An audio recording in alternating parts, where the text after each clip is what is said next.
In the remote stillness of the Colorado wilderness, where the forest keeps its secrets and survival is often a matter of instinct, a tiny golden retriever puppy is left to fend for itself. Alone, abandoned, and barely clinging to life. But nature has a way of surprising us. And sometimes, the wild breaks its own rules. When a fierce and elusive bobcat emerges from the shadows, the last thing anyone expects is compassion. But what unfolds next is a breathtaking twist that no one, man nor beast, could have predicted. How far will one wild mother bobcat can go for a creature not her own? And what force could possibly bring predator and prey together in a bond that defies every natural law? Stay with us, because this isn't just a story of survival. It's a story of heart, of instinct, and of a connection that changes everything. Before we start, hit the like button and make sure to subscribe if you haven't, and hit that notification bell so that you won't miss any new stories. The Colorado wilderness had never felt so vast and empty to Jack Thompson as it did on this particular autumn morning. At 68 years old, the retired park ranger had spent most of his life surrounded by the quiet majesty of the Rocky Mountain forests. Yet today, as the first light of dawn filtered through the ponderosa pines outside his cabin window, he felt a peculiar restlessness. Jack's weathered hands wrapped around a steaming mug of coffee as he gazed at the mountain ridge that had been his backdrop for the past 15 years. His retirement cabin sat on the edge of Roosevelt National Forest, a sanctuary he'd once patrolled and protected. These days, his protection extended only to the occasional injured bird or the vegetable garden he tended behind his modest home. "Looks like rain's coming, Rusty," he mumbled to the aging chocolate Labrador sprawled across the worn rug by the fireplace. Rusty lifted his graying muzzle briefly, acknowledging his master's voice before settling back into his morning doze. Jack smiled at his loyal companion. At 12 years old, Rusty had slowed considerably, but their bond had only deepened with time. Man and dog had weathered life's storms together. The death of Jack's wife, Margaret, 7 years ago, his subsequent retirement, and their relocation to this remote cabin where healing could begin. The forecast had predicted storms for the next 3 days, which meant Jack needed to check his emergency supplies and bring in extra firewood. Setting his coffee down, he slipped into his jacket and work boots. "I'll be back soon, old boy," he said, patting Rusty's head. "Just gonna make sure we're set for the storm." Outside, the autumn air carried a distinct chill that whispered of the coming winter. Jack's breath formed small clouds as he made his way to the woodshed. The forest surrounding his property seemed unusually quiet, the typical morning chorus of birds noticeably absent. In his years as a ranger, Jack had learned to read the forest's moods, and today, something felt different. As he stacked logs into a wheelbarrow, a sound carried on the wind, so faint he almost missed it. Jack straightened, his back protesting after decades of physical labor, and listened intently. There it was again, a high-pitched cry that didn't belong to any wildlife he recognized. It sounded almost like, "A puppy?" he muttered to himself, his brow furrowing in confusion. The nearest neighbor was 5 miles down the mountain road, and they didn't have dogs. Abandoning the half-filled wheelbarrow, Jack followed the sound, which grew more distinct as he approached the tree line at the edge of his property. 2 days earlier, a blue pickup truck had rumbled up the narrow Forest Service road that wound through the densest part of the wilderness. Behind the wheel, a man in his 30s with bloodshot eyes and 3 days' stubble gripped the steering wheel with sweaty palms. In the passenger seat, a small canvas duffel bag occasionally shifted and emitted muffled whimpers. "Shut up already," the man snapped, jabbing a finger at the bag. Almost there. The truck came to a stop at a small turnout, the engine sputtering before falling silent. The man grabbed the duffel bag, which now squirmed more vigorously, and stepped out into the cool forest air. He looked around nervously before unzipping the bag and unceremoniously dumping its contents onto the ground. A tiny golden retriever puppy, no more than 8 weeks old, tumbled out and immediately began to shiver. Its honey-colored coat was matted, and hunger had left its small frame thinner than it should have been. "This is your stop, mutt," the man said coldly. "Can't afford to feed you, and the shelter wants $80 to take you. This is better for both of us." The puppy looked up with dark, trusting eyes, wagging its tail hesitantly in the presence of its owner. It had no concept of abandonment, no understanding of the cruelty being inflicted upon it. "Don't look at me like that," the man muttered, already backing toward his truck. "Some hiker will find you. Or maybe you'll—" He didn't finish the thought, unwilling to verbalize the puppy's likely fate in the wilderness. The truck's door slammed, and the engine roared to life, drowning out the puppy's first frightened yelp. As the sound of the vehicle faded down the mountain road, the golden retriever pup sat trembling, utterly alone in a world it didn't understand. By nightfall, hunger and fear had driven the puppy to wander from the roadside. Its instincts, though undeveloped, urged it to seek shelter and warmth. With no mother to guide it and no training to fall back on, the puppy stumbled deeper into the forest, occasionally crying out in hope that someone, anyone, would answer. Not far from where the puppy now huddled beneath a fallen log, a female bobcat emerged from her den beneath a rocky overhang. At 3 years old, she was in her prime, a skilled hunter with a muscular, compact body perfectly adapted to the mountain terrain. Her tawny coat, spotted and striped in patterns that provided ideal camouflage, rippled as she stretched in the fading light. Behind her, 3 small kittens mewed softly, demanding their mother's attention.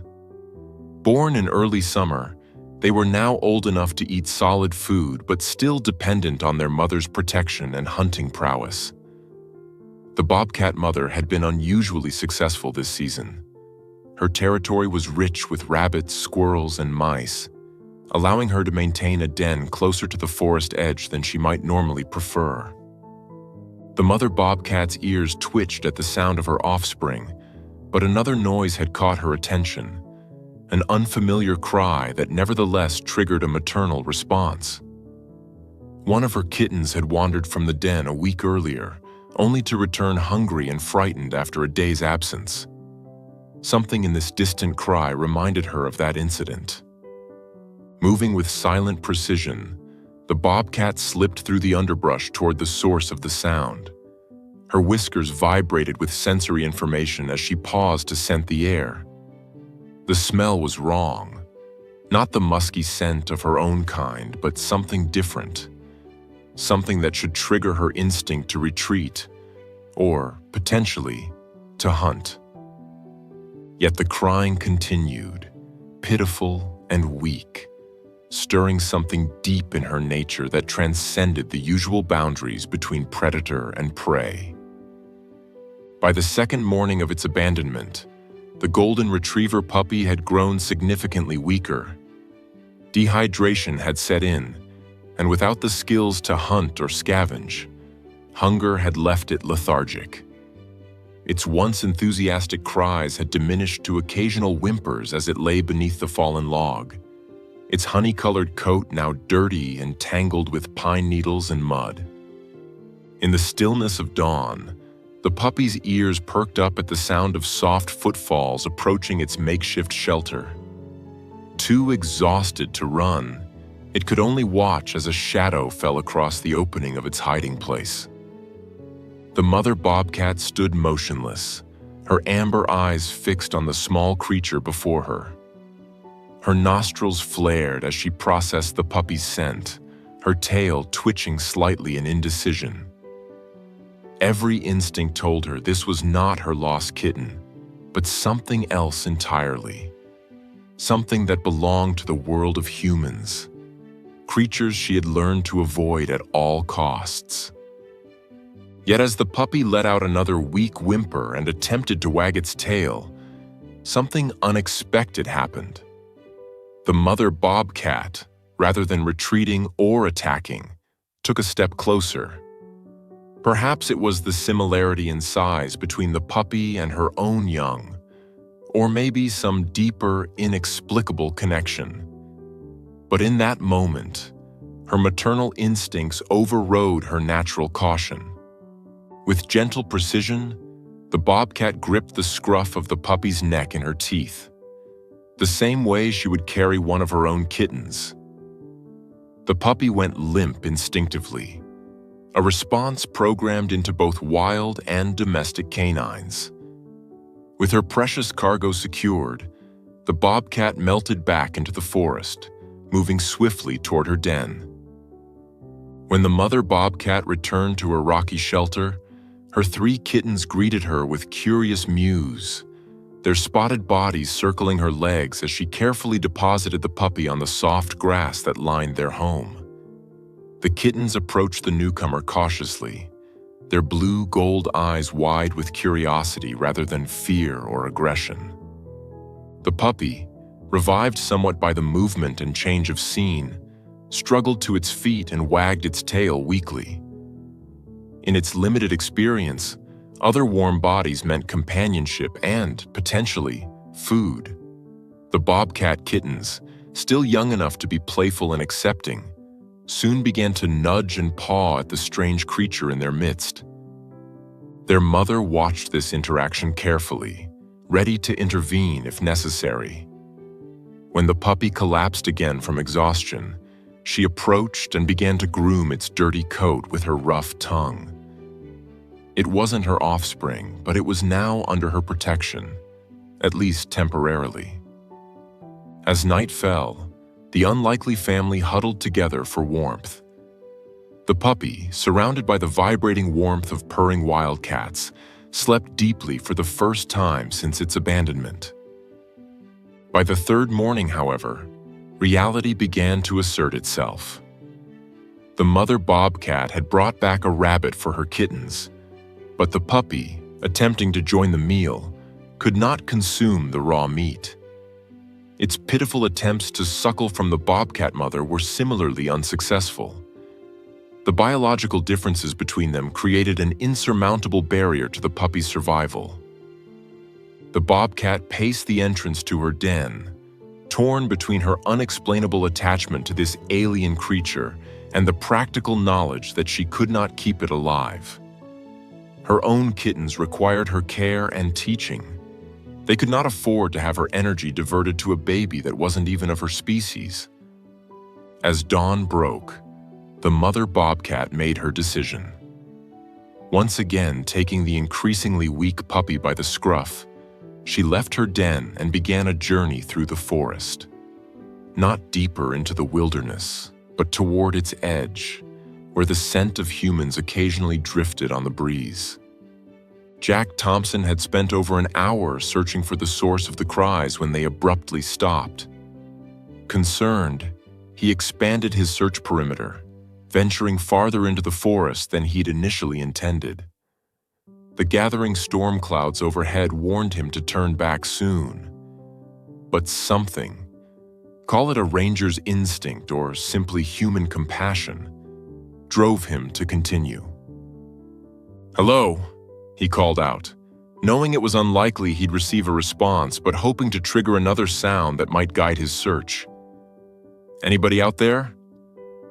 Only the whisper of wind through the pines answered him. Jack was about to admit defeat when Rusty, who had limped out to join the search despite his arthritic hips, began to bark urgently from several yards away. "What is it, boy?" Jack hurried toward his dog, who stood rigid, his tail straight out behind him in the classic pointer position. Following Rusty's gaze, Jack spotted movement in a small clearing ahead, something tawny and low to the ground. His first thought was, mountain lion, and he instinctively reached for the pepper spray he still carried out of habit. But as he squinted against the morning light, the shape resolved into a smaller wildcat, a bobcat, and it appeared to be carrying something. Jack froze, not wanting to startle the animal. Rusty, surprisingly, remained silent now, watching the scene with an almost eerie calmness. Years of working in wildlife management had taught Jack when to intervene and when to let nature take its course, and this moment called for patient observation. The bobcat paused at the edge of the clearing, looking directly at Jack with unblinking amber eyes. It was then that he noticed what the wildcat carried: a small, golden-furred puppy, limp but still breathing in the bobcat's gentle grip. "Well, I'll be damned," Jack whispered, his mind racing to make sense of the scene before him. As if responding to his voice, the bobcat carefully set the puppy down on a patch of soft moss. She stood over it protectively for a moment, gave it one final grooming lick, then backed away several steps, still watching Jack intently. Understanding dawned slowly. "You're bringing it to me," Jack said softly. "Aren't you, Mama?" The bobcat's ear twitched, but she held her ground, her gaze alternating between the man and the puppy. Jack recognized the intelligence in those wild eyes, and something more, a deliberate intent that transcended his understanding of animal behavior. With agonizing slowness, Jack knelt and extended his hand, palm down, non-threatening. "It's okay," he murmured. "I understand." The bobcat watched for several more seconds before seeming to come to a decision. With one last look at the puppy, she turned and disappeared into the underbrush, a ghost melting back into the forest. Only then did Jack approach the abandoned puppy. Its condition was dire: dehydrated, malnourished, and barely responsive. Yet as he gently lifted the tiny creature, it managed to lick his hand weakly. "You're safe now, little one," Jack promised, tucking the puppy inside his jacket for warmth. "Let's get you home." Back at the cabin, Jack worked methodically to save the puppy's life. He mixed a solution of warm water, sugar, and a pinch of salt, a makeshift rehydration treatment he'd learned during his ranger training. Using a turkey baster from his kitchen, he carefully administered small amounts to the puppy, who gradually began to show signs of improvement. "Rusty, I think we've got a fighter here," Jack told his old lab, who had planted himself beside the cardboard box where the puppy now rested on a soft towel. As evening approached and the storm finally broke overhead, Jack sat beside the fireplace, watching the rise and fall of the puppy's chest as it slept. His mind kept returning to the bobcat, her deliberate actions, her apparent decision to bring the puppy to a human for care. "I've seen a lot of strange things in these mountains," he said to Rusty, "but never anything like that." The incident had stirred memories he'd long kept buried. 25 years earlier, during his early days as a ranger, Jack had encountered a similar situation in reverse. A severe flash flood had washed out a section of forest, and in the aftermath, search teams had discovered a bobcat kitten, miraculously alive but separated from its mother. Against protocol, Jack had taken the kitten home temporarily, bottle feeding it until it was strong enough to be transferred to a wildlife rehabilitation center. "I wonder," he mused aloud, staring into the dancing flames. Could it possibly be the same Bobcat? The timeline could fit, though it stretched the boundaries of coincidence. Bobcats could live 15 to 20 years in the wild, and they often remained in the same territory throughout their lives if resources remained plentiful. It was impossible to know for certain, yet the symmetry of the situation struck Jack as meaningful regardless. Life had a way of coming full circle, of balancing debts in unexpected ways. In the days that followed, the puppy, whom Jack named Scout, gained strength rapidly. A visit to the veterinarian in the nearest town confirmed that Scout was approximately 8 weeks old, malnourished but otherwise healthy, and likely a purebred golden retriever. "Someone abandoned this dog deliberately," the vet, Dr. Martinez, stated with barely concealed anger. "You see these cases more often than you'd think. People get a puppy without realizing the commitment, then dump it when it becomes inconvenient." Jack nodded grimly. "I've found abandoned pets in the forest before. Never one that was rescued by a wild animal, though." Dr. Martinez raised an eyebrow skeptically. "A bobcat, you said?" She shook her head. "That goes against everything we know about predator behavior." "I know what I saw, Elena," Jack insisted quietly. He'd known the vet for nearly 2 decades. She had treated Rusty since he was a puppy. "I can't explain it either, but that mother bobcat was protecting this puppy, not hunting it." Dr. Martinez's expression softened. "Life in the wild doesn't always follow the textbook. I've seen unlikely bonds form between species before, though never quite like this." She scratched Scout behind the ears, earning an enthusiastic tail wag. "One thing's for certain. This little guy owes his life to both of you." As autumn deepened into winter, Scout grew into his paws and his personality. Unlike many dogs, he showed no fear of the forest, often sitting at the edge of Jack's property, gazing into the trees as if waiting for something, or someone. Jack found himself watching the forest line as well, hoping for another glimpse of the bobcat mother. Though he spotted her tracks occasionally in fresh snow near his cabin, the wildcat herself remained elusive. One crisp December morning, Jack awoke to find Scout missing from his usual place at the foot of the bed. Concerned, he called for the puppy, but no pattering of paws answered him. Rusty, however, seemed unconcerned, watching Jack with his calm brown eyes from his cushion in the corner. "Where's Scout, Rusty?" "Do you know?" Jack asked, already pulling on his boots and jacket. The old lab heaved himself to his feet and ambled to the front door, looking back at Jack expectantly. Outside, the world had been transformed by an overnight snowfall. 3 inches of pristine white powder covered the ground, and Jack immediately spotted Scout's small paw prints leading from the porch toward the forest edge. Feeling a prickle of unease, he followed them, calling the puppy's name. At the tree line, Jack stopped short. There in the snow was Scout, sitting perfectly still facing the forest. And before him, equally motionless, sat the mother bobcat. Neither animal made a sound as they regarded each other across a small clearing, separated by perhaps 10 feet of open ground. Jack held his breath, afraid to disrupt whatever silent communication was taking place.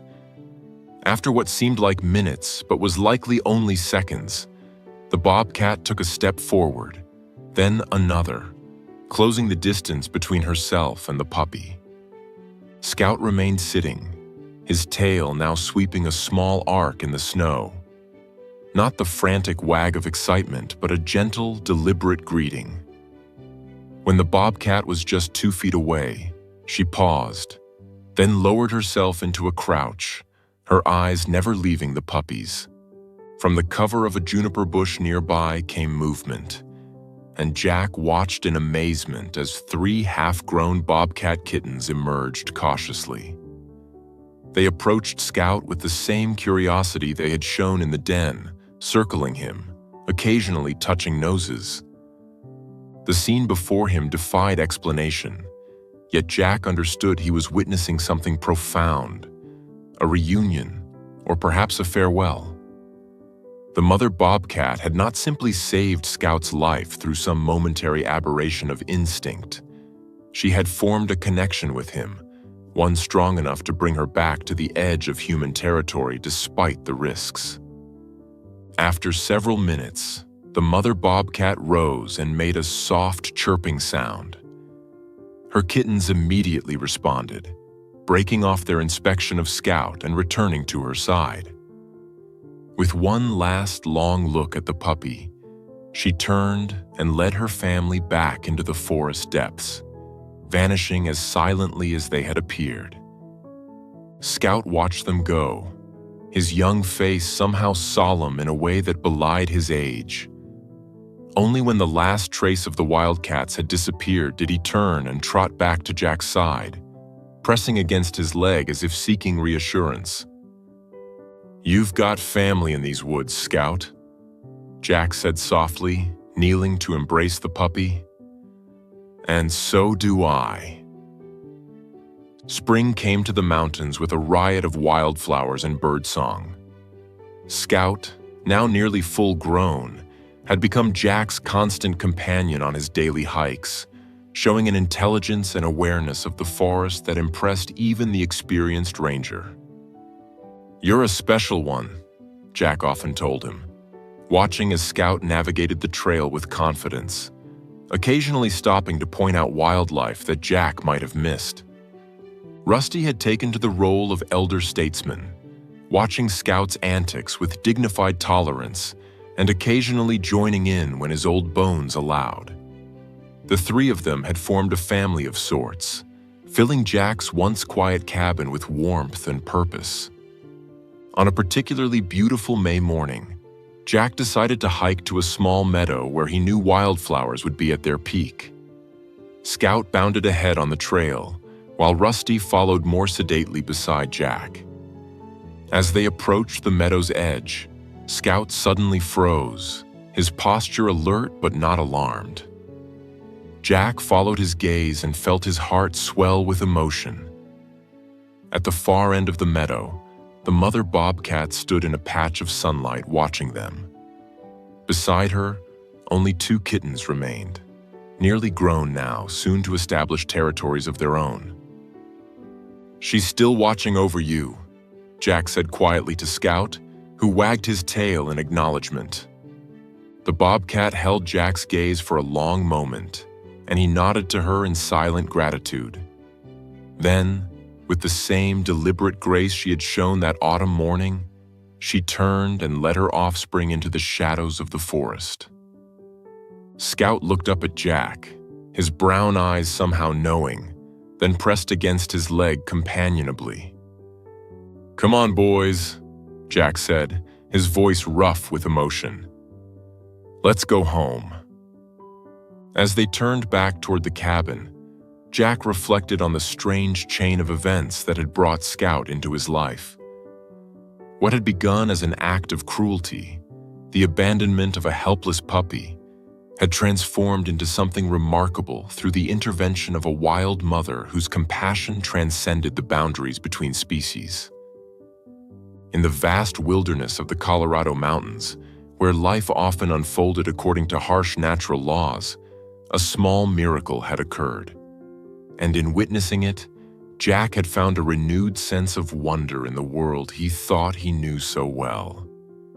Scout trotted ahead on the trail, his golden coat gleaming in the dappled sunlight, a living reminder that sometimes, in the space between the wild and the tame, the most extraordinary connections could form, and the most unlikely rescues could heal more than one heart.